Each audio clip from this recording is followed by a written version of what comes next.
Para makita yung mga option. Anong pangalan niya?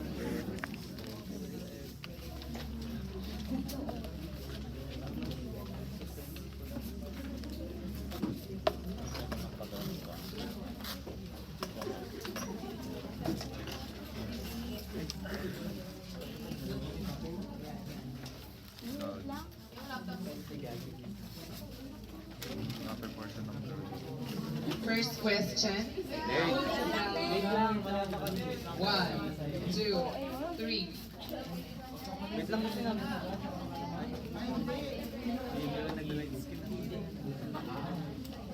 Huwag kayong share ng answers niyo kasi kung nakinig kayo, alam niyo yan. First question, who developed the Newman's system model? Betty Newman with UE, Betty Newman with EU, BT Newman, or BT Newman, or none of the above? Isa, very basic yan, kaya hindi ko na lang alam kung hindi nyo pa ma-perfect.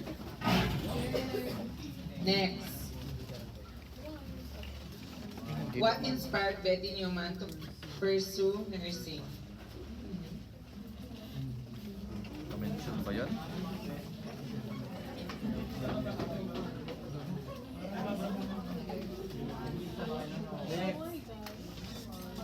Next.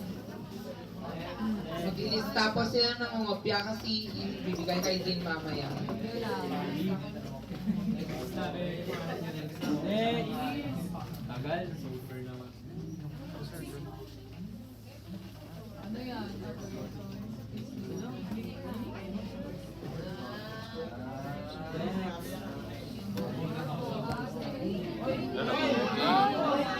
Alam niya naman na yan. According to Newman's model, a person is viewed as closed system, independent system, open system, or the fixed system. Yan na ba yung iboboard namin kanina? Yes, dapat nakabold sa ano yan, sa utak niya. Fourth question, what is the main goal of Di ba sa Newman's MG? systems model? Oh, yan yung isa pang i-bold nyo sa utak nyo. Next na. Wait! Now, hindi pa sila Ano ba to? Parang si Ma'am Nika naman magpapis to. What is the main goal of Newman's systems model? To cure diseases? B. To maintain stability and wellness? C. To promote medication use? And D. To focus only on physical health? Okay. Next. Which of the following is not one of the 5 variables in Newman's model? Environmental, psychological, physiological, or spiritual? Okay, next. What does the environment in Newman's model include? Only external factors?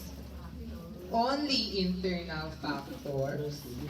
Both internal and external factors? Or only physical surroundings? Yep, I know he is.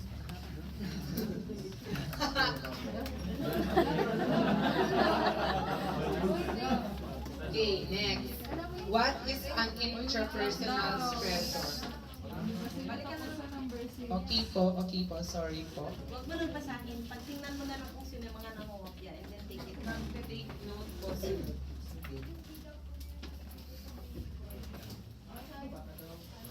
Basahin ko na lang din po. Next na. What does the environment in Newman's model include? A. Only external factors. B. Only internal factors. C. Both internal and external factors. And D. Only physical surroundings. Number 7. What is an intrapersonal stressor? A stressor that occurs within the person such as thoughts or emotions. B, a stressor that happens between people such as conflicts. C, a stressor from outside the individual like the environment. D, a stressor caused by culture or religion.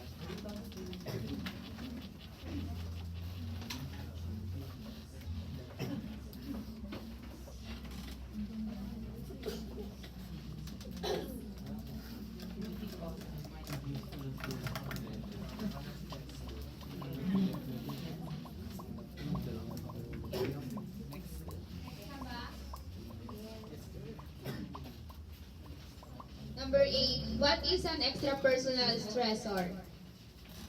A. A stressor that comes from the person's inner thoughts. B. A stressor from the external environment such as job loss or natural disaster. C. A stressor that arises between individuals. D. A stressor involving relationships and emotions. Ano yung pangalan mo?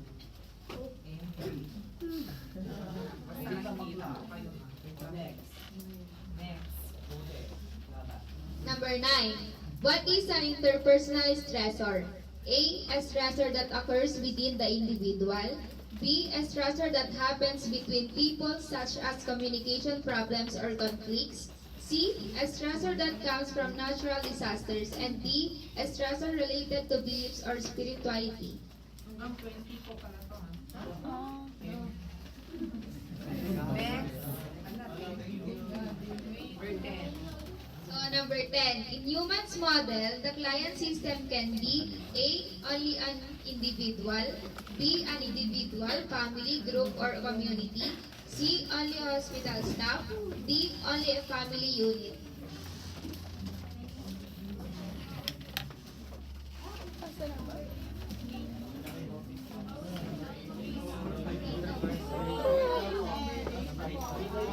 I will only give 5 seconds per number. Bakit MJ? Kasi may MJ. Kasi, ano eh.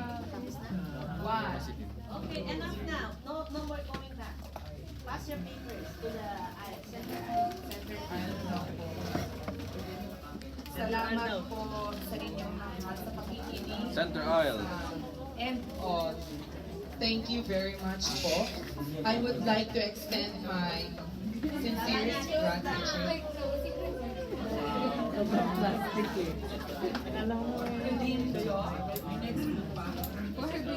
Support system. For supporting us with this presentation. Sana yung certificate natin. This certification. Next group po, dapat naka-ready na po kasi. May joke ko lang yung mga sinasabi ko. Hindi kami tumatanggap ng joke sa member.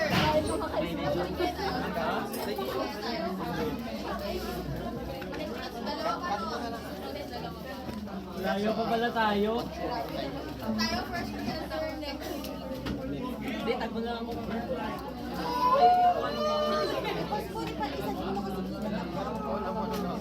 Hindi ko pa nasimulan. Oo nga, wala naman akong pasok maghapon bukas. Doon nakmasa to.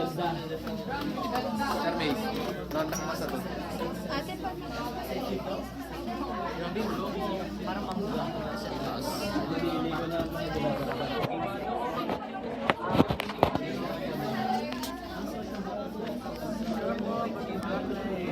Wow!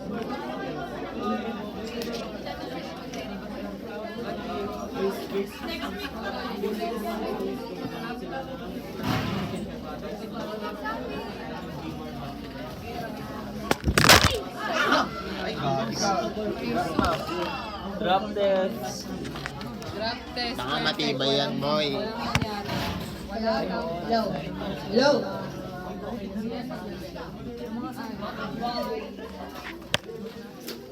Sino ba may-ari niyan, Ben? siya nga. Meron? Hindi, matibay yan.